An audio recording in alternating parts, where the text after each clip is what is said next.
যদি 1.5 কোটি মানুষ বাইরে না থাকতো এবং গত সরকারের পরে অন্তর্বর্তীকালীন সরকার যদি ব্যাংকিং খাতকে একটা জায়গায় নিয়ে আসতে পারতো, ডেফিনেটলি বাংলাদেশ আমার বিশ্বাস দেউলিয়া হতো। হাজারো তরুণের রক্তের পথ বেয়ে যে সরকার প্রতিষ্ঠা হলো, সেই সরকারের কাছে আমাদের প্রত্যাশা কি? সেটা হয়তো কোনো বিপ্লবী সরকার নয়, সেটা নির্বাচিত সরকার, কিন্তু হলেও সে রক্তের পথ ধরে এসেছে।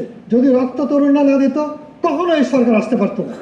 অতএব আমার মনে হয় সারা দেশবাসীর কাছে আজকে অনুষ্ঠানের মাধ্যমে সরকারের কাছে, চিন্তাবিদদের কাছে, ব্যাংকারদের কাছে, তরুণদের কাছে এবং আগামী দিনে যারা উদ্যোক্তা হবেন, বাংলাদেশকে নিয়ে যারা চিন্তা করবেন, তাদের কাছে প্রশ্ন, পুঁজিবাদের চেহারাটা কি হবে?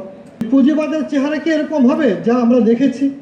অলিগার্ড তৈরি করে, দানব তৈরি করে, ব্যাংক তৈরি করে, জনগণের টাকা শোষণ করে বিদেশে পাচার করে, এই দেশ থেকে পাচার করে বিদেশে শ্রেষ্ঠ ধনী হয়, যেটা আমাদের আজকের অনুষ্ঠানের সভাপতি মহোদয় বলেছেন।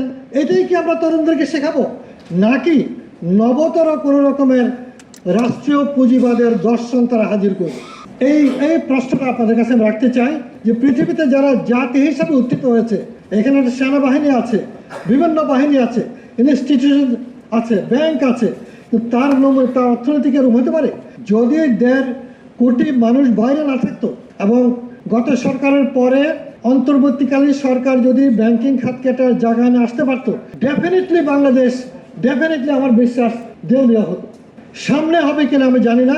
যদি সরকার কঠোরভাবে একটা ইন্টারন্যাশনাল স্ট্যান্ডার্ডের রিফর্ম না হয়, তাহলে কিন্তু সামনেও আমরা এই দেউলিয়াতের জায়গায় পড়তে পারি।